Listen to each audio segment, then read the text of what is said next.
بسم اللہ الرحمن الرحیم. ڈیئر اسٹوڈنٹس، ہمارے آج کے ٹاپک آف ڈسکشن ہوگا press laws from the history of Pakistan. آج کا ٹاپک مختلف حوالوں سے بہت انٹرسٹنگ ہے، ان دا سینس کہ ہم آج پاکستان کی ایک ہسٹوریکل انالیسز میں آپ کو آج کے اس لیکچر میں پیش کروں گا. مختلف لاز جو مختلف رجیمز کے اندر پاکستان میں فرام 1947 ٹو ڈیٹ کون کون سے ایسے لاز آئے ہیں جو اور وہ استعمال بھی ہوئے، اور مختلف جو ہمارے رولرز رہے ہیں، ہمارے جو حکمران رہے ہیں، انہوں نے کس طریقے سے پریس کو اور میڈیا کو کنٹرول کرنے کے حوالے سے لاز وضع کیے، ان کو یوز کیا، اور اس کے پھر فوائد و نقصانات، ان دونوں پہ آج ہم تھوڑا سا نظر ڈالنے کی کوشش کریں گے. اور یہاں پر پاکستان کی جو پولیٹیکل ہسٹری ہے یقیناً وہ بھی آپ کی نظر سے گزرے گی، کیونکہ ہم میڈیا کے لاز کو پولیٹیکل ہسٹری کے بغیر شاید پورے طریقے سے سمجھ نہ پائیں. جب تک پولیٹیکل ہسٹری، کیونکہ عام طور پر میڈیا لاز اس وقت ہی اپلائی ہوتے ہیں، اس وقت ہی ہم نے اپنے جو انالیسز میں یہ چیز دیکھی ہے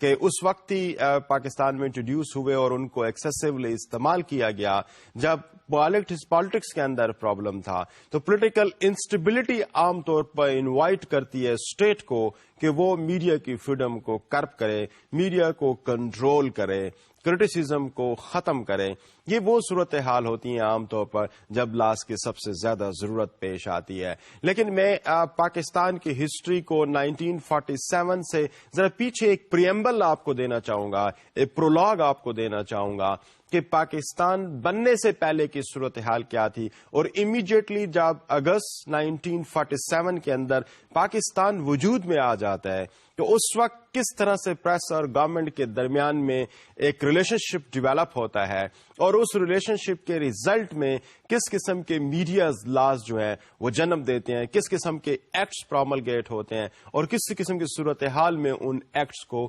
یوز کیا جاتا ہے. تو میں آپ کو ایک چھوٹا سا پریمبل، ایک پرولوگ پاکستان بننے سے پہلے کے حوالے سے بھی پیش کروں گا.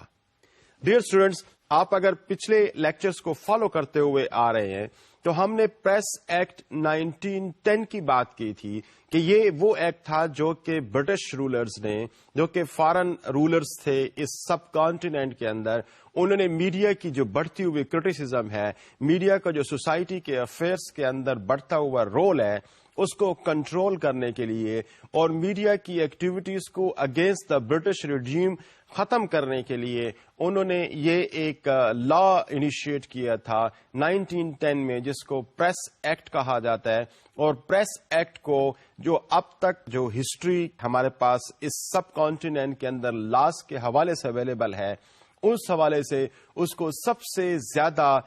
ڈریکولین لا کے طور پر لیا جاتا ہے، سب سے زیادہ ڈینجرس فار دا میڈیا کے طور پر اس کو لیا جاتا ہے. اور اس کے تحت کوئی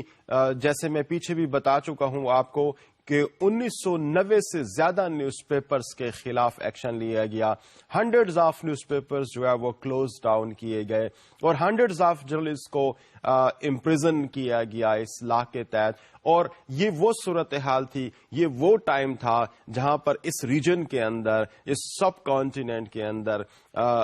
مسلمان اپنی آزادی کی جنگ لڑ رہے تھے. تو جو برٹش رولرز تھے انہوں نے میڈیا کے تھرو اس قسم کی چیزوں کو کنٹرول کرنے کے لیے، یا اس قسم کی جو فریڈم فائٹرز کی ایکٹیویٹیز ہیں ان کو کنٹرول کرنے کے لیے میڈیا کو کنٹرول کرنا بھی بڑا اہم تصور کیا. اور ایک اور بات یہاں پہ آپ کو میں بتاتا چلوں کہ اس وقت کے جو میڈیا کے جو پروپرائٹرز تھے اور جو پروفیشنلز تھے، mostly they were one and the same, they were in fact the freedom fighters, اور میڈیا بھی وہ چلا رہے تھے، اور میڈیا اور پین کے تھرو وہ اپنی جنگ آزادی کی لڑ رہے تھے. تو اس وقت ایسے موقعوں پہ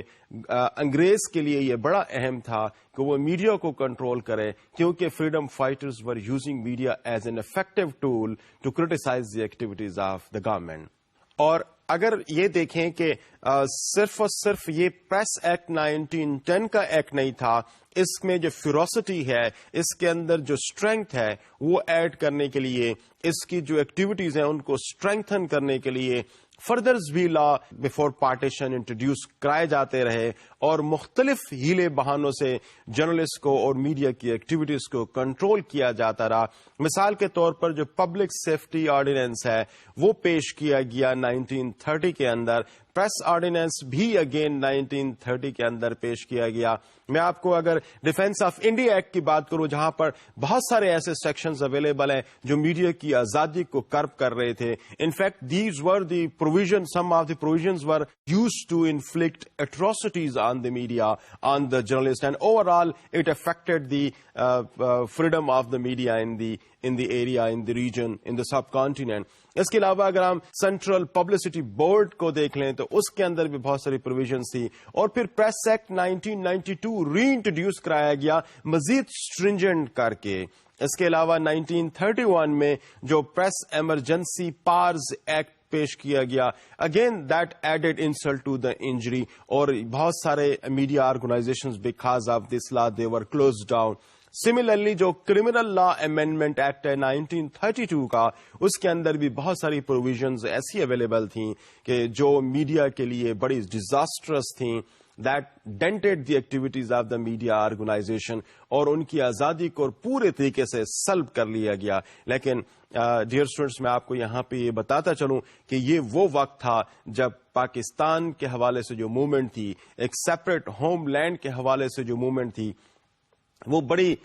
زور و شور پہ تھی. اور تمام فریڈم فائٹرز جو اس وقت تھے, جو جنگ کے لیے, جو آزادی کے لیے جنگ لڑ رہے تھے, ان سب نے نیوز پیپرز کا صحیح طریقے سے استعمال کیا, اور میڈیا کو پبلک کی ایک بہت بڑی سپورٹ حاصل تھی, کیونکہ they all were in fact fighting against the foreign rulers. تو ایک طرح سے media were not all alone, the political leaders and the public and the masses of the country, they all were with the media. So media کے لیے پھر ان تمام چیزوں کو کاؤنٹر کرنا, ان تمام چیزوں کا مقابلہ کرنا, وہ ایک بڑا آسان ہو رہا تھا, یا ایک طرح سے ان کو طاقت مل رہی تھی اپنے پالیٹکس سے اور جو عوام ہے اس سے. جب 1947 میں پاکستان بنتا ہے تو پاکستان بننے کے بعد 1919 کا جو ایکٹ ہے, پریس ایکٹ ہے, یا اس کے علاوہ جو تمام ایکٹس تھے جو اس وقت کام کر رہے تھے, تو محمد علی جناح نے, جو کہ خود ایک بہت بڑے فریڈم فائٹرز تھے, جو کانسٹیٹیوشنلسٹ تھے, the one who believed in the complete freedom of media and the civil liberties, اس کے بہت بڑے پروپوننٹ تھے. اور بہت سارے کیسز کے اندر جناح نے اپنے آپ کو پیش کیا تھا ان کیسز کو فائٹ کرنے کے لیے جو کہ نیوز پیپرز کے خلاف فارن رولرز نے فائل کیے تھے. تو جناح ایک محمد علی جناح ایک بہت بڑے اس بات کے حامی تھے کہ میڈیا کو فری ہونا چاہیے اور فیئر کمنٹس دینے چاہیے. لیکن ایک اہم بات یہاں پہ, جناح کا جو point of view about the media freedom ہے وہ بہت بیلنس تھا. محمد علی جناح یہ فرماتے تھے کہ اگر گورنمنٹ کو غلط کام کرتی ہے تو press has every right to criticise the activities of the government, and that criticism will of course correct the activities of the government. لیکن جب گورنمنٹ کوئی اچھے کام کرتی ہے تو media should appreciate and applaud those good activities of the government as well. تو یہ ایک بہت ہی بیلنس پوائنٹ آف ویو ہے جہاں پر پریس کا رول صرف اور صرف ایڈورسری کی صورت میں, ایک اپوزنگ اٹارنی کی صورت میں سامنے نہیں آ رہا, بلکہ ایک ایسی فارم میں بھی سامنے آ رہا ہے جو ڈیولپمنٹ آف دا کنٹری کے لیے بھی کام کر رہی ہے, جو اچھے کاموں کی تعریف بھی کر رہی ہے, اور اس پہ اسٹیٹ کو اور گورنمنٹ کو گائیڈ بھی کر رہی ہے. اس کی یہ جو ایک بیلنس پوائنٹ تھا, یہ قائد اعظم کا ہی ایک ترا امتیاز رہا ہے پاکستان کی ہسٹری کے اندر. شاید اس قسم کی صورتحال ہمیں پاکستان کی جو اس کے بعد کی جو ہسٹری فلو کرتی ہے اور اس کے بعد کے جو ہم رولرز دیکھتے ہیں, وہاں پہ ہمیں کسی بھی صورت میں اس قسم کی بیلنسڈ اپروچ رکھنے والے ہمیں اپنے حکمران نظر نہیں آتے. اور اس چیز کو بھی آپ دیکھیں کہ محمد علی جناح وہ شخص تھا جو کہ خود میڈیا کو پاکستان کے اندر, پاکستان میں انیشیٹ کرنے والا بنا. آپ اگر ڈان کی ایگزامپل لے لیں یا منشور کی ایگزامپل لے لیں تو محمد علی جناح ان کے سپروائز کرنے والے تھے, ان کو لانچ کرنے والے تھے. And he never interfere in the affairs of the media. ان کی پالیسی کے حوالے سے, ان کی coverage of the political activities کے حوالے سے, he never interfered into that. جب پاکستان بنتا ہے تو انفیکٹ اس وقت لاہور سب سے زیادہ میڈیا ایکٹیویٹیز کا سینٹر تھا، اور لاہور کے علاوہ سیالکوٹ، گوجرانوالا، کراچی، یہ وہ ایریا تھا جہاں پر سب سے زیادہ نیوز پیپرز پاکستان میں سے نکل رہے تھے. اس کے علاوہ ایسٹ پاکستان میں ڈھاکہ اور Chittagong was under main centre of journalism, اور جو مین نیوز پیپر اس وقت پاکستان میں آپریٹ ہو رہے تھے ان میں Pakistan Times, civil and military gazette, اور اس کے علاوہ زمیندار، انقلاب، احسان، شہباز اور ڈان، نوائے وقت، انجام، مارننگ نیوز اینڈ جنگ، یہ تمام نیوز پیپرز اس وقت بڑے نیوز پیپرز تھے جو آفٹر انڈیپینڈنس پاکستان کے اندر آپریٹ کر رہے تھے. اور ان تمام نیوز پیپرز کی ماسز کے اندر جو پاپولیرٹی ہے وہ بہت زیادہ تھی، کیونکہ ماسز میڈیا کی پار کو اس وقت تک سمجھ چکے تھے اور وہ اس چیز کو وٹنس کر چکے تھے، کیونکہ جس طریقے سے ان تمام نیوز پیپرز نے پاکستان کی آزادی کو جس طریقے سے فائٹ کیا تھا، پاکستان کی آزادی کو جس طریقے سے حاصل کیا تھا، یہ ماسز اس چیز سے پوری طریقے سے کاگنیزنٹ تھے اور ان کی اہمیت کو سمجھتے تھے. میں محمد علی جناح کے بعد اگر میں تھوڑا سا آگے بڑھوں تو خواجہ ناظم الدین نے جب گورنمنٹ کو ٹیک اوور کیا تو بہت سارے پرابلمس تھے which he was suppose to address at the same time. بہت سارے ایشوز اس قسم کے تھے جس میں اکانومی کا ایشو آ رہا تھا، جس میں مہاجرین کا مسئلہ آ رہا تھا، جس میں مختلف جو انڈیا اور پاکستان کے حوالے سے جو ڈسٹریبیوشن آف ایسٹس تھیں اس حوالے سے جو پرابلم آ رہے تھے، اور اس کے علاوہ جو کشمیر کے حوالے سے ایشو یا کشمیر کے حوالے سے جو پرابلم آ رہا تھا، یہ سارے کے سارے ایشوز ایٹ ون ٹائم اس وقت جو گورنمنٹ آف دا خواجہ ناظم الدین تھی it had to face that. اور خواجہ ناظم الدین was an able political leader and he was trying to confront and fight on all the fronts amicably، اور بہت ہی ذہانت کے ساتھ وہ تمام مسائل کو وہاں پہ ٹیکل کرنے کی کوشش کر رہے تھے. لیکن آف کورس جو پرابلمس تھے ان کا سائز اور جو پرسن تھا ان دونوں کی کیپیبلٹیز میں جو گیپ آ رہا تھا، that gap was basically creating an avenue for the media to criticise the government activities. اس کی وجہ خواجہ ناظم الدین کا جو اسٹیچر تھا، جو مسلم میڈیا پاکستان کے اندر جو آپریٹ کر رہا تھا، اس نے قائد اعظم جیسے اسٹیچر کے بندے کو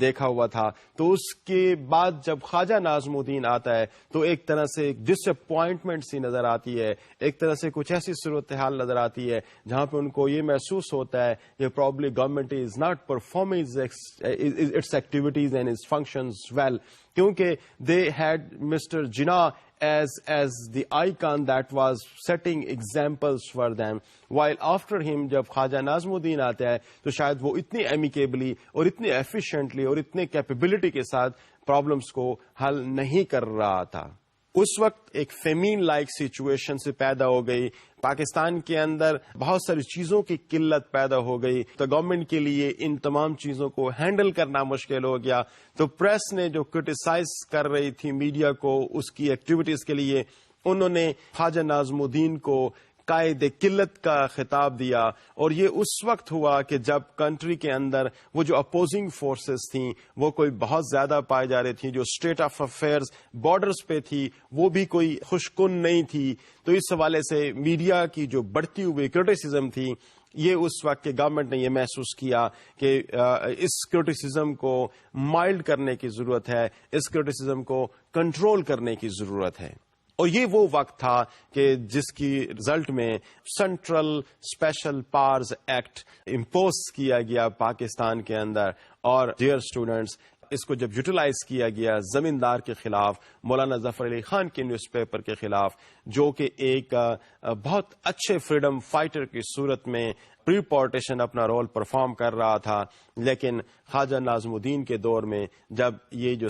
سینٹرل اسپیشل پاورز ایکٹ کے تحت اس کو جب یوز کیا گیا زمیندار کے لیے، اور اس کی جو پبلیکیشن تھی اس کو 14 ڈیز کے لیے بین کر دیا گیا. اور وہ بیسیکلی بین کرنے کی اس کی جو پرائمریلی ریزن تھی وہ یہ تھی کہ Kashmir policy of the government کو بڑے رتھلیسلی یہ نیوز پیپرز کرٹیسائز کر رہا تھا. اور یہ اس وقت جب 14 دن کے لیے نیوز پیپرز بند کر دیا گیا تو اس کے بعد یہ نیوز پیپر پھر دوبارہ سے اپیئر نہیں ہو پایا. تو ڈیئر اسٹوڈنٹس یہاں پہ دیکھیں کہ یہ نیوز پیپر جو کہ بڑے فیئرسلی بڑے طاقت کے ساتھ انگریزوں کے خلاف لڑ رہا تھا، لیکن جو ہی پاکستان بنتا ہے تو اس نیوز پیپرز کے خلاف ہماری اپنی گورنمنٹ، ہماری اپنی اسٹیٹ اس نیوز پیپر کے خلاف ایکشن لیتی ہے، 14 ڈیز کے لیے نیوز پیپر کو بند کر دیتی ہے، اور پھر یہ نیوز پیپر دوبارہ کھڑا نہیں ہو سکتا. خواجہ ناظم الدین کی جو گورنمنٹ تھی وہ مختلف حوالوں سے ویک بھی تھی، مختلف پرابلمز ایک وقت میں ان کو فیس کرنا پڑ رہے تھے، تو جس کی وجہ سے دوسرا جو ایکٹ پاس کیا گیا یا ری ایکٹیویٹ کیا گیا اس کو پبلک سیفٹی آرڈیننس کہتے ہیں. اور پبلک سیفٹی آرڈیننس بھی میڈیا کے خلاف بہت ایکسیسولی استعمال کیا گیا، اور اس میں وہ تمام میڈیا آرگنائزیشنز جو کہ پاکستان بننے سے پہلے اپنا رول بڑا پرفیکٹلی پرفارم کر رہی تھیں، they were seen by the government of Khwaja Nazim Uddin as going unethical, as going against the interest of the state, اور ان کو بند کر دیا گیا یا ان کی جو سیکورٹی تھی وہ فورفیٹ کر دی گئی. اور اس کے علاوہ جو ڈکلریشن آف نیا نیوز پیپر کے حوالے سے جو تھی اس کے حوالے سے بھی جو اختیارات ہیں مجسٹریٹس کے وہ بڑھا دیے گئے، اور مجسٹریٹ کو یہ اختیار دے دیا گیا کہ ڈسکریشنری پاورز دے دی گئیں کہ وہ جس نیوز پیپرز کی ڈکلریشن ایشو کرنا چاہتے ہیں وہ کریں، اور جس کو ریفیوز کرنا چاہتے ہیں even without giving any reason وہ کسی بھی نیوز پیپرز کی ڈکلریشن کو ریفیوز کر سکتے ہیں. تو ڈیئر اسٹوڈینٹس یہ دیکھیں کہ یہ وہ ٹائم تھا کہ جس وقت پاکستان یقیناً بہت سارے مسائل کا شکار تھا، لیکن جو نیوز پیپر جو اس سے پہلے بہت ایتھیکل تھے، 47 سے پہلے وہی نیوز پیپر جو ایتھیکل تھے وہ آج کے دور میں یا آج کے وقت میں پاکستان بننے کے بعد ان ایتھیکل ڈکلیئر ہو رہے تھے، and they were forced to close down by the rulers of the country. اور اس چیز کو ریئلائز کیے بغیر کہ ڈیموکریسی اور media they always go side by side, اور quality of democracy in fact determine کرتی ہے the quality and freedom of media in a social system. If polity is weak and is becoming unpopular, of course usually they resort to the violent action against the press. Usually they resort to using press laws, the stringent press laws against the press, the draconian press laws against the press. تو یہ بات اس وقت بڑے واضح طور پر سامنے آ رہی تھی. جو سچویشن کا ہم انالیسس کریں تو یہ بڑے واضح طور پر یہ چیز ہمارے سامنے آ رہی ہے کہ میڈیا کی جو آزادی سلب کرنا تھی وہ گورنمنٹ کی ویکنس کو انڈیکیٹ کر رہی تھی. وہ اسٹیٹ کا جو کنٹرول تھا over the affairs of the state ان کو شاید پراپر طریقے سے وہ ہینڈل نہیں کر پا رہے تھے. اس وجہ سے انہوں نے پریس کو کلوز کرنا اور ان کو گیگ کرنا امپورٹنٹ کنسیڈر کیا. خواجہ ناظم الدین کے بعد محمد علی بوگرا نیشنل اسمبلی جو اس وقت بہت پاور لیس ہو چکی تھی، تو انہوں نے محمد علی بوگرا کو as prime minister of Pakistan appoint کیا. Muhammad Ali Bogra at that time was working as ambassador to United States, جو پاکستان کے حوالے سے ایمبیسڈر تھے، اور ان کو پھر جو سلاٹ آف پریمیئرشپ ہے پاکستان میں پرائم منسٹر کی سلاٹ تھی، یہ اپریل 17 1953 کو ان کو اپوائنٹ کیا گیا. اور یہ ایک وہ وقت تھا کہ جہاں پر پاکستان کی سیاست ایک مجدھار میں ایک طرح سے پھنسی ہوئی تھی، اور اس وقت پولیٹیکل جو سین تھا this was not clear to most of them. Pakistan کی گورنمنٹ کس فارم میں ہوگی. ان فیکٹ جو early death of Muhammad Ali Jinnah ہے that caused lot many problems to the state of Pakistan. کبھی بہت ساری چیزیں کلیئر نہیں ہوئی تھیں، اور اس کے بعد یہ مسائل بھی سارے کے سارے اکٹھے آ گئے تھے، تو جس کی وجہ سے ان کے لیے بڑا مشکل ہو رہا تھا ان تمام چیزوں کو ہینڈل کرنا. تو محمد علی بوگرا جب پاکستان میں آتا ہے تو اس وقت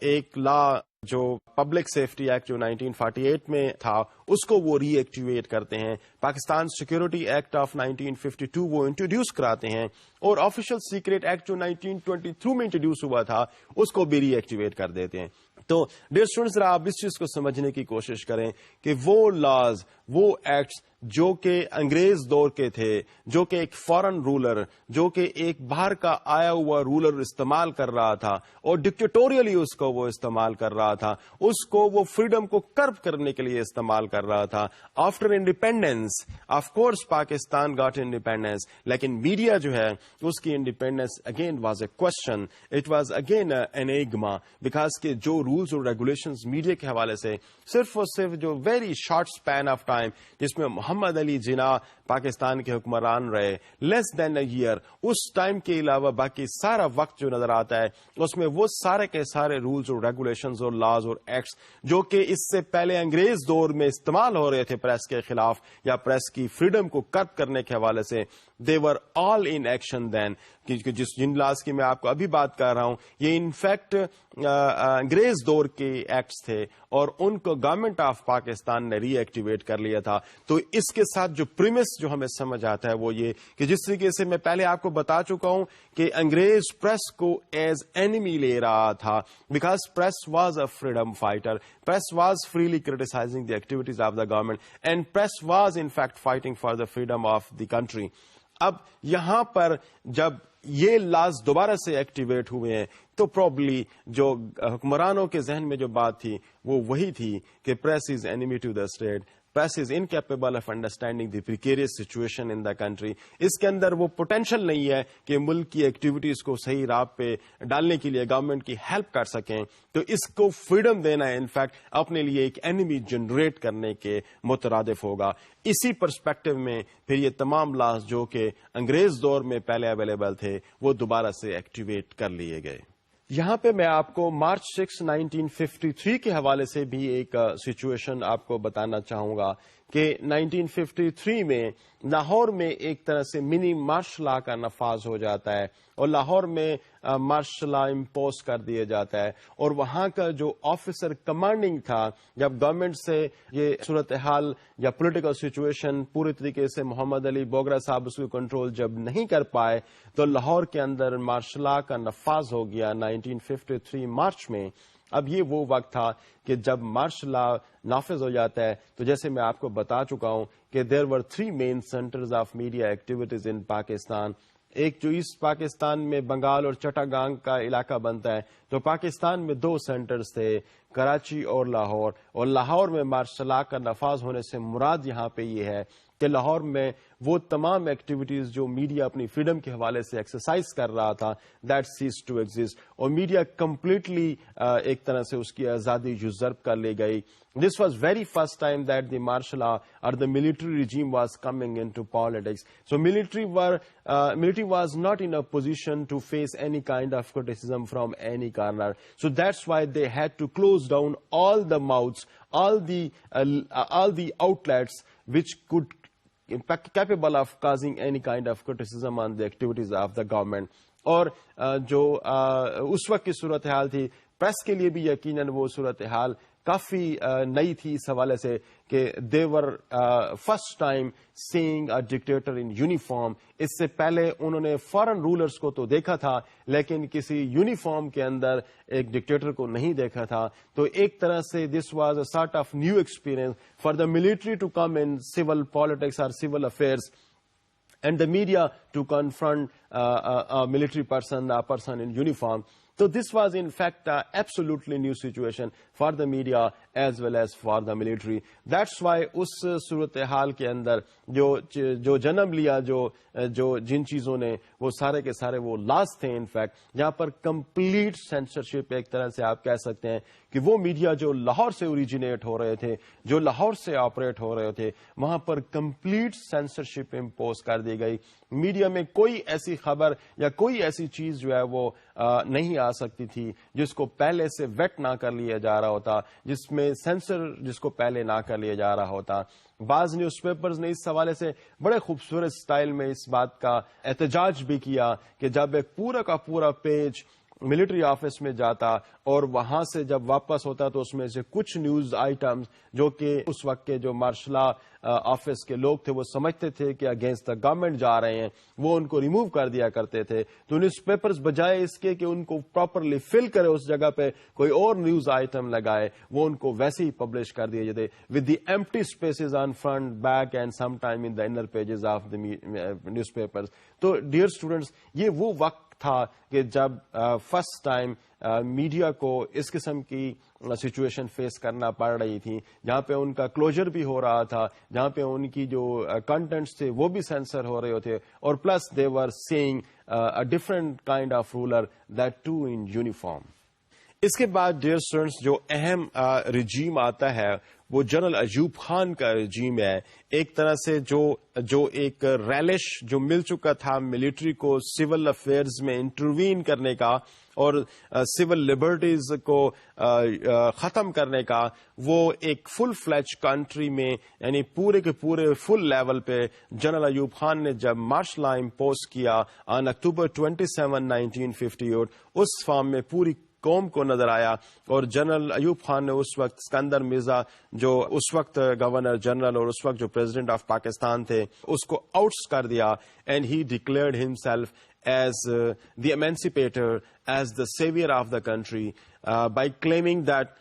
the political rulers have been incapable to handle the precarious situation prevailing in the country. تو he introduced 1962 میں اس نے کانسٹیٹیوشن بھی انٹروڈیوس کرایا جو کہ fundamental rights of the citizens کو یقیناً وہاں پہ پیش ہو رہے تھے، لیکن with certain exceptions. In exceptions کی وجہ سے بہت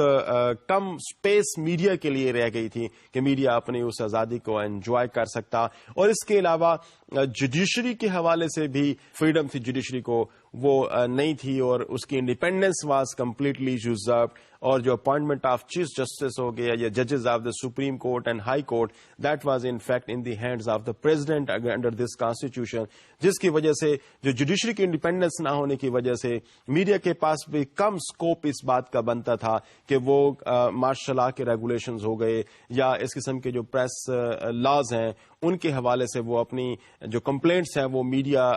کورٹس میں لے جاتا اور وہاں سے اس کا ریڈریسل لیتا. لیکن چونکہ کورٹس بھی at that time were in the control of the government, تو بڑی کم اسپیس میڈیا کے لیے اوور آل سوسائٹی کے اندر بچتی تھی اس کی آزادی کے لیے. ایک اور اہم بات کہ 1963 کے اندر پی پی او انیشیٹ ہوتا ہے. P P O means publication press and publication ordinance 1963. یہ نیوز پیپرز کو کنٹرول کرنے کے لیے ایک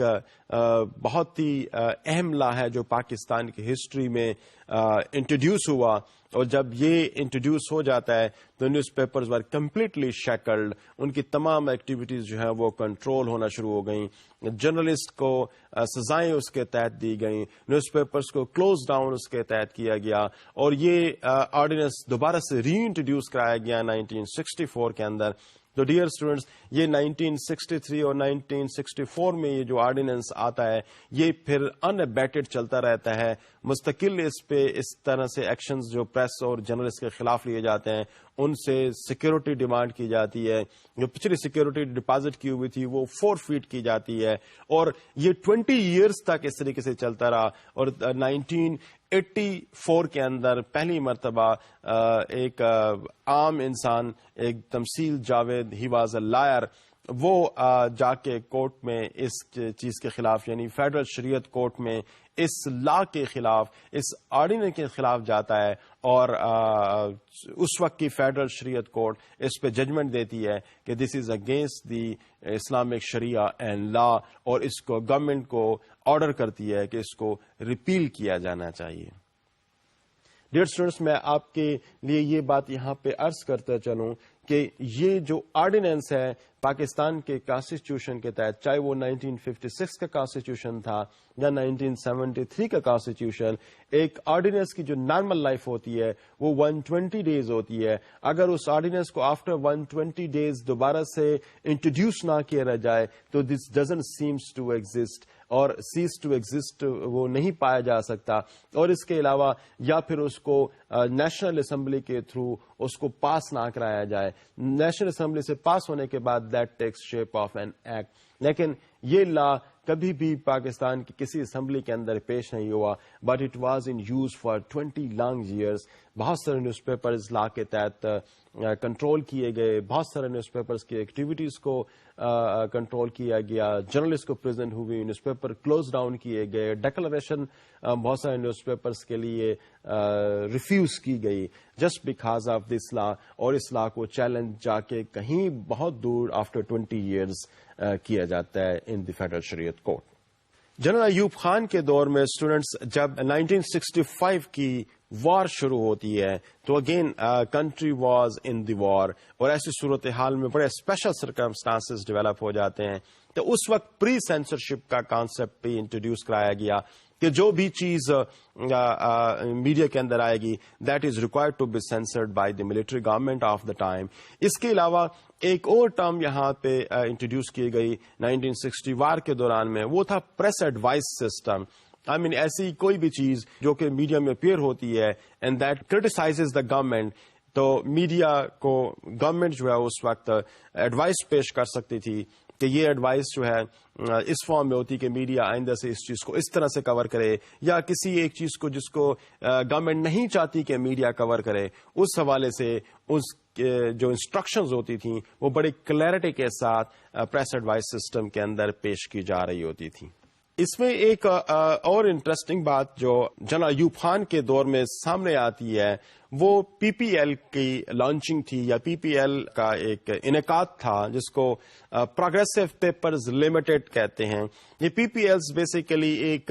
گورنمنٹ کا انیشیٹو تھا جس میں انہوں نے جو تمام ایسے نیوز پیپرز جو کہ گورنمنٹ کے لیے بڑے خطرناک ثابت ہو رہے تھے اور گورنمنٹ کو بڑے وہمنٹلی کرٹیسائز کر رہے تھے, تو ان تمام انسٹیٹیوشنز کو جنرل ایوب خان کی گورنمنٹ نے ان کو نیشنلائز کر دیا, ایک طرح سے ایک ٹرسٹ کے اندر لے جایا گیا, اور جو اس کا پری ٹیکسٹ دیا گیا وہ یہ کہ یہ میڈیا آرگنائزیشنز ہم ان چاہتے ہیں کہ یہ نیوز پیپرز چلیں اور یہ میڈیا سروائیو کریں, لیکن بیکاز آف دیئر پور اکانومی ان کی سروائیول ڈیفیکلٹ ہے, تو ایسی صورتحال میں پروگریسو پیپرز لمیٹڈ کو ہم انٹروڈیوس کرتے ہیں جس میں بہت سارے نیوز پیپرز کو جسے آپ کہہ سکتے ہیں قومیہ لیا گیا, جس میں ڈیلی پاکستان ٹائمز تھا, ڈیلی امروز تھا, ویکلی لیل و نہار تھا. یہ تمام نیوز پیپرز جو ہیں اس وقت جو بہت فیمس نیوز پیپرز کراچی اور لاہور سے نکلتے تھے ان نیوز پیپرز کو پی پی ایل کے تحت رکھ دیا گیا. اور اس کے علاوہ کچھ ایسے نیوز پیپرز جو کہ بڑے وائلنٹ تھے ان کو ہراس کیا گیا, ان کے ایڈیٹرز کو, ان کے جرنلسٹ کو ریسٹ کیا گیا under the public safety act یا اس کو پاکستان سیکورٹی ایکٹ کے تحت. بہت سارے ایسے ایکشنز لیے گئے جس میں جرنلسٹ ہراس ہوئے, پریزنٹ کیا گیا, اور ایٹ ٹائمز نیوز پیپر کو کلوز ڈاؤن بھی کیا گیا.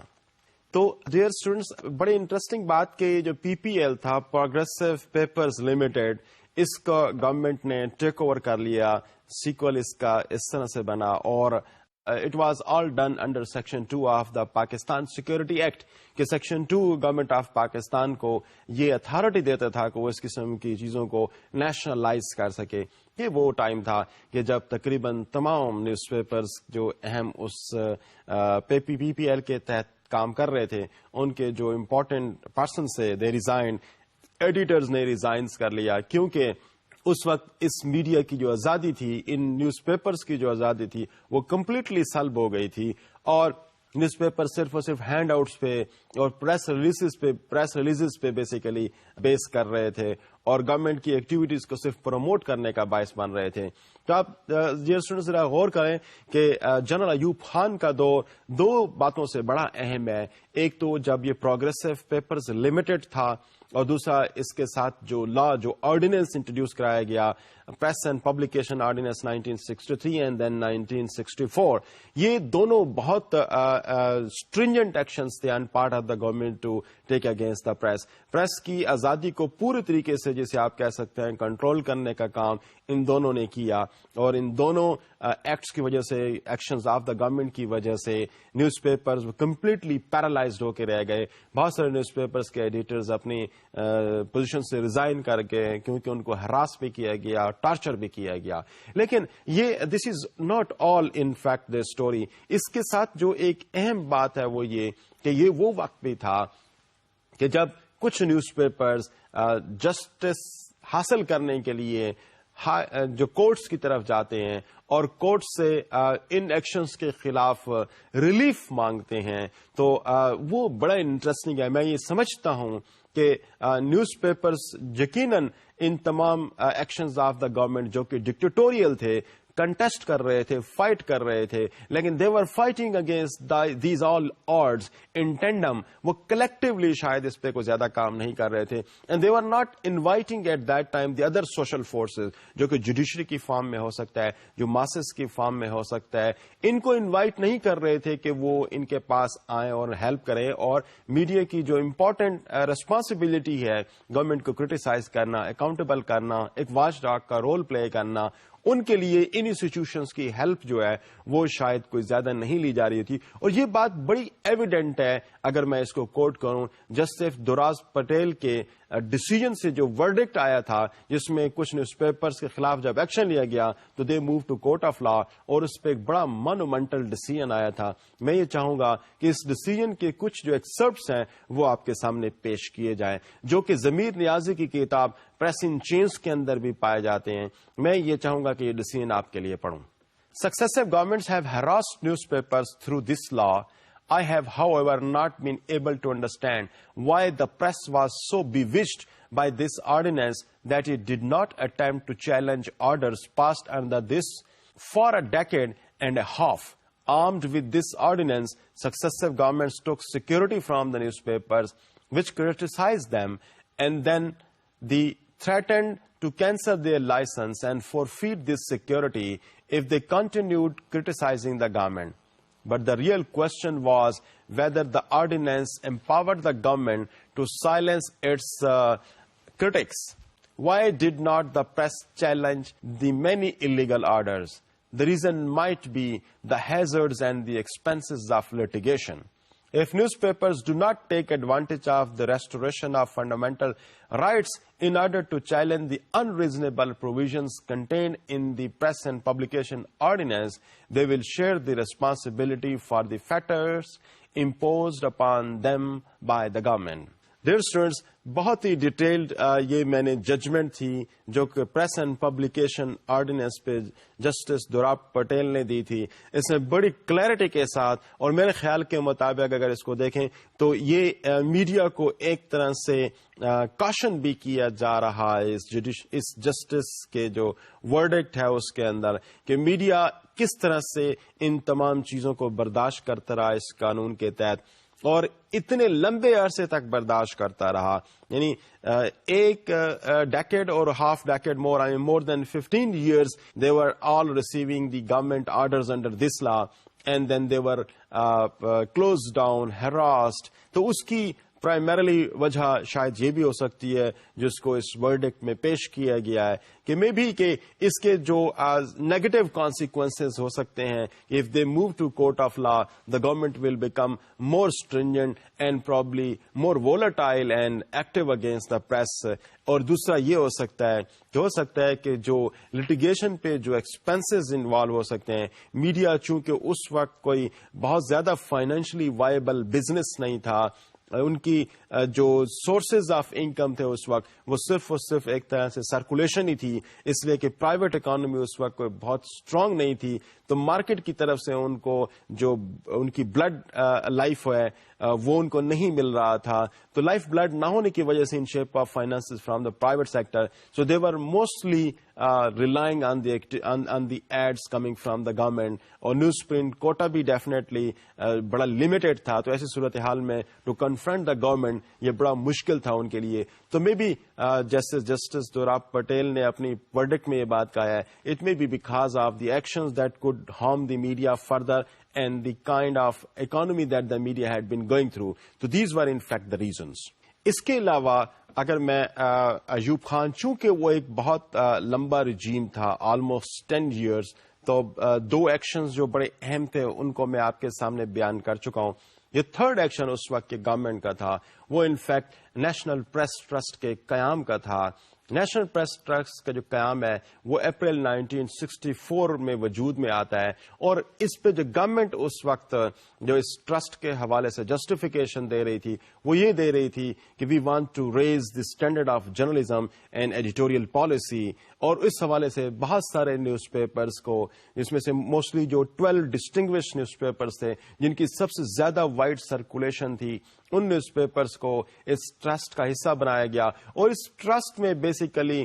39 انڈیویجولز تھے جو کہ بڑے پاورفل، فائنینشلی ساؤنڈ تھے. وہ اس ٹرسٹ کے تھرو میڈیا کو کنٹرول کر رہے تھے. دے ور پرووائڈنگ دیم فائنانسز. یہاں پہ پرائمریلی اگین جس چیز کی طرف دوراب پٹیل کی ججمنٹ اشارہ کر رہی ہے، وہ اس میں ایک اہم ریزن اس کے انعقاد کا بن رہا ہے کہ media are very important in the society, but because of the economic reasons ان کے جو اسٹینڈرڈز ہیں وہ ہائی نہیں ہو پا رہے. اور انفیکٹ ان نیوز پیپرز کو ٹرسٹ کے اندر لے آنے سے ان نیوز پیپرز کے یہ جو پرابلمز آف اکانومی ہیں یہ ختم ہو جائیں گے، اور ان اکانومی کے پرابلمز کے ختم ہونے کی وجہ سے میڈیا کی جو کوالٹی ہے وہ انکریز ہو جائے گی. This was a very depressing act on part of the government کہ اس کو جن گراؤنڈز پہ پیش کیا گیا، اس کو نیوز پیپرز کے ایڈیٹرز کی جو کونسل ہے، جو Pakistan federal union of journalist ہے، اور اس کے علاوہ جو تقریباً تمام press clubs of the country تھے، جو جرنلسٹ کی باقی اس کے علاوہ مائنر ایسوسیشنز تھی، they all condemned this act of the government اور اس کے خلاف اپنے آواز اٹھائی. نیوز پیپرز میں اس حوالے سے ایڈیٹوریلز لکھے گئے، نیوز پیپرز میں اس حوالے سے ویریس پوائنٹس پہ کرٹیسزم پیش کیا گیا، اور جرنلسٹ کے حوالے سے کہ they at least agreed on this کہ there should be a press code of honour, جہاں پر اگر کسی کو پریس کے حوالے سے کوئی مسائل ہیں تو اس کو یہاں پہ ڈسکس کیا جائے. اور یہ جو ایونٹس تھے انفیکٹ جس میں گورنمنٹ مختلف طریقوں سے میڈیا کو اور جرنلسٹ کو کنٹرول کر رہی تھی، کبھی پی پی سی کے حوالے سے جو اس کی پروویژنز ہیں، اور کبھی پی پی او کے حوالے سے، اور کبھی M P O maintenance of public order کے حوالے سے، کبھی نیشنل پریس ٹرسٹ کے انعقاد سے، کبھی P P L progressive papers limited کے انعقاد کے بعد. تو ڈیئر اسٹوڈنٹس، یہ جو ٹائم جس کو 10 ایئرس ٹائم جو کہ ایوب خان کا تھا، this was rather the worst of its kind in the history of Pakistan, جہاں پہ پریس کو جو آزادی کے لیے فائٹ کر رہی تھی، جو اپنی انڈیویجول جو میڈیا فریڈم ہے اس کے لیے فائٹ کر رہی تھی، the scope of that was minimum because of the presence of these embargoes and these institutions that was created by the government of the time to control the press and to minimize the chances of it to criticize the activities of the government. میں تھوڑا سا آگے بڑھتا ہوں. ایک درمیان میں ایک بڑا امپورٹنٹ ٹائم آتا ہے، وہ ٹائم جنرل ضیاء خان کا ہے. بڑا شارٹ ٹائم، لیکن یہ وہ ٹائم تھا جو پاکستان کی ہسٹری میں اس لحاظ سے بھی بڑا اہم ہے کہ اس ٹائم پہ دسمبر 1971 میں فال آف ڈھاکہ ہو جاتا ہے. اگین ایک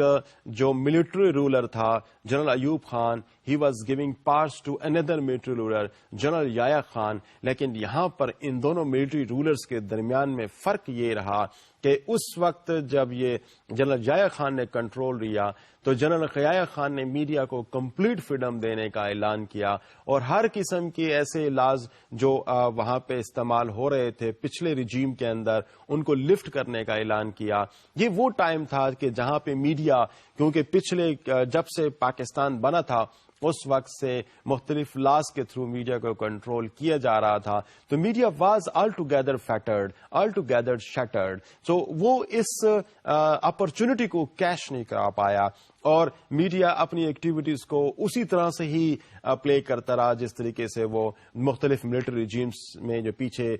گزرے ہیں، مختلف اس قسم کے ڈکٹیٹوریل لاز کے تحت ہی کام کرتا رہا. تو they could not unfortunately enjoy enough freedom at that time. While there was less you see restriction from the military ruler. General Zia Khan کی طرف سے کم تھی، لیکن اس کے باوجود بھی جو ایک کانسیپٹ یا ایک چیز جو انسٹیٹیوشن آف میڈیا کے اندر ڈیولپ ہو چکی تھی، that was of self censorship. اس کی پریویلنس کی وجہ سے بہت اہم چیزیں جو میڈیا ماسز کے ساتھ شیئر کر سکتا تھا، گورنمنٹ کو اکاؤنٹیبل کر سکتا تھا، وہ نہیں کر پایا. یہی وجہ تھی کہ جب 1971 دسمبر 1971 میں فال آف ڈھاکہ ہوتا ہے تو لوگوں کو اور پریس کے لیے ایک شاک کا باعث ہوتا ہے، because people enable to know کہ situation was that worse which caused bisection of the country into two pieces. اگلا رجیم ذوالفقار علی بھٹو کا شروع ہوتا ہے جب ذوالفقار علی بھٹو دسمبر 1971 میں ٹیک اوور کرتا ہے. ڈیئر اسٹوڈنٹس, یہ وہ رجیم ہے کہ this was very first time کہ ایک political leader after long that is coming in the politics of Pakistan, اور میڈیا ایک طرح سے میڈیا کے لیے آزادی کا باعث بننا چاہیے تھا. اور بھٹو نے جو اپنی انیشیل سپیچز تھیں اس میں اس چیز کا اعادہ کیا, اس میں اس چیز کا اعلان کیا کہ پی پی او کو ابالش کر دے گا, این پی ٹی کو ختم کر دے گا, نیشنل پریس ٹرسٹ کو ختم کر دے گا, اور اس کے علاوہ جو اور اس قسم کے stringent steps that had been taken by the government to control the media and its freedom, ان کو وہ ختم کر دے گا. اور issuance of press advice to the media that will also be abandoned, that will also be abolish. اور اس کے علاوہ جو آفیشیل ایڈورٹائزنگ ہے, جو نیوز پرنٹ کا جو کنٹرول ہے, اس کو وہ لبریٹ کرے گا. اور ایک طرح سے these were all rewards that the press was having at that point in time. But these were of course the very initial days of Zulfiqar Ali Bhutto, جب وہ ایک پاپولر لیڈر کے طور پر سامنے آتا ہے. جب ایک پاپولر لیڈر کے طور پر ایک بندہ جب سامنے آ رہا ہوتا ہے تو ایسی صورتحال میں he is less cared of the activities of its opponents. تو اس وقت چونکہ بھٹو کا جو ذوالفقار علی بھٹو کا جو ایک اسٹیٹس تھا, that was saviour of the nation, that was there after very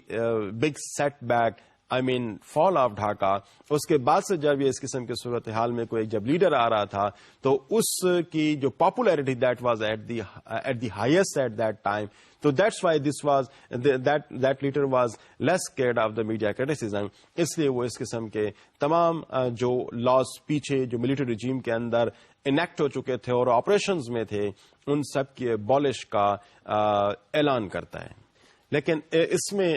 جب تھوڑا عرصہ گزر جاتا ہے اور 1973 کا کانسٹیٹیوشن بھی آ جاتا ہے, اور اس کانسٹیٹیوشن کے اندر آرٹیکل 19 بھی انکارپوریٹ ہو جاتا ہے جو انڈیویجول کی اور میڈیا کی فریڈم کی بات کرتا ہے, تو ایسے وقت پہ جب پریس اپنا سر اٹھانا شروع کرتی ہے اور گورنمنٹ کی ایکٹیویٹیز جو کہ پولیٹیکل فرنٹس پہ کرٹیسزم کا باعث بن سکتی تھیں, جب اس حوالے سے سچویشن پیدا ہوتی ہے تو نیوز پیپرز کے حوالے سے اس قسم کی کوئی صورتحال بن جاتی ہے. اور نومبر 6, 1975 کو جب ایک ہائی پاورڈ کمیٹی میڈیا کی ایکٹیویٹیز کو جب ویو کرتی ہے تو وہ وہی کہتے ہیں کہ میڈیا کو سیڈیشیس ایکٹیویٹیز, ڈیفیمیٹریز ایکٹیویٹیز اور انفارمیٹری آرٹیکلز اور نیوز جو کہ معاشرے کے اندر, اس ملک کے اندر کسی بھی قسم کے پرابلمز کو جنریٹ کر سکتی ہیں, اس چیز کو کنٹرول کرنے کی ضرورت ہے. پیروکیلزم کو کنٹرول کرنے کی ضرورت ہے, پروونشلزم کو کنٹرول کرنے کی ضرورت ہے. تو وہاں پر میڈیا کی ان ایکٹیویٹیز کو گورنمنٹ اپنے خلاف تصور کرتی ہے اور میڈیا کے حوالے سے بڑا اسٹرانگ کنٹرول اس پہ ڈالنے کی کوشش کرتی ہے. ڈیئر اسٹوڈنٹ, یہاں پر میں آپ کو یہ بتا چلوں کہ Bhutto was though very popular political leader and of course the torch bearer of democracy in the history of Pakistan, but his attitudes towards media and press was somehow negative at points. جہاں پر وہ press کے خلاف action لیتا ہوا بھی نظر آ رہا ہے, جرنلسٹ کے خلاف بھی ایکشن لیتا ہوا نظر آ رہا ہے. تو یہ جو ایک sigh of relief after very long time جو پریس کو مل رہی تھی, میڈیا ان پاکستان کو مل رہی تھی ان shape of democracy, they unfortunately could not enjoy it much. اور بہت سارے ایکشنز جو ان کے خلاف لیے گئے, انہوں نے وہ امپریشن ان کا دور کر دیا کہ وی آر ورکنگ اور we are operating in a democratic set up. کچھ ہی عرصے کے بعد پھر مارشل لا یہاں پاکستان میں امپوز ہو جاتا ہے جنرل ضیاء الحق کی صورت میں, اور اس قسم کی صورتحال پاکستان کے اندر جس کو میڈیا پہلے سفر کر چکا تھا وہ دوبارہ سے ان کے سامنے آ جاتی ہے. اور ضیاء الحق نے انیشل سٹیج پہ تو پریس کو کنٹرول کرنے کی کوشش کی اور پریس کو لبریٹ کرنے کے حوالے سے بھی باتیں کی. ضیاء الحق میڈیا کی پار کو بڑے اچھے طریقے سے سمجھتا تھا, اس لیے اس نے آتے ہی دسمبر 18, 1979 میں جو پی پی سی کا سیکشن 400 ہے اور سیکشن 500 ہے اس کے اندر چینجز لے کے آئیں, اور ان چینجز کو بیسیکلی اس کو زیادہ اسٹرنجنٹ بنا دیا. اور اس امینڈمنٹ کو جو وہ لے کے آیا اس میں یہ کوشش کی میڈیا کو بتانے کی کہ media are incapable of understanding the precarious situation in the country, اور ماسس کو میڈیا کے ریسپانسبل بیہیویئر سے بچانے کے لیے یہ امینڈمنٹ کی جا رہی ہیں. اور شریعہ لا کی پروموشن کے لیے یہ امینڈمنٹ لائی گئی ہے اور یقیناً ملک کے اندر ڈیموکریسی کو فروغ دینے کے لیے. اب ڈیئر اسٹوڈنٹس اس چیز کو آپ دیکھیں کہ ایک ملٹری ڈکٹیٹر اس وقت اس قسم کی باتیں کر رہا ہے جہاں پر اس کے لمبے پلانز ہیں اس ملک میں ایز ڈکٹیٹرشپ کو پرولانگ کرنے کے حوالے سے, لیکن ان کی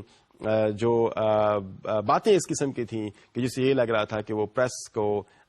مزید ڈیولپ کرنا چاہتے ہیں. مارشل لا رجیم ضیاء الحق کا, اس کے اندر مارشل لا ریگولیشنز کی تعداد بہت زیادہ ہے جو پائی جاتی ہے. میں ان میں سے کچھ آپ کو بتانا چاہوں گا. جیسے مارشل لا رجیم جو MLR 49 تھا وہ انٹروڈیوس کرایا گیا, MLR 4 انٹروڈیوس کرایا گیا, جس میں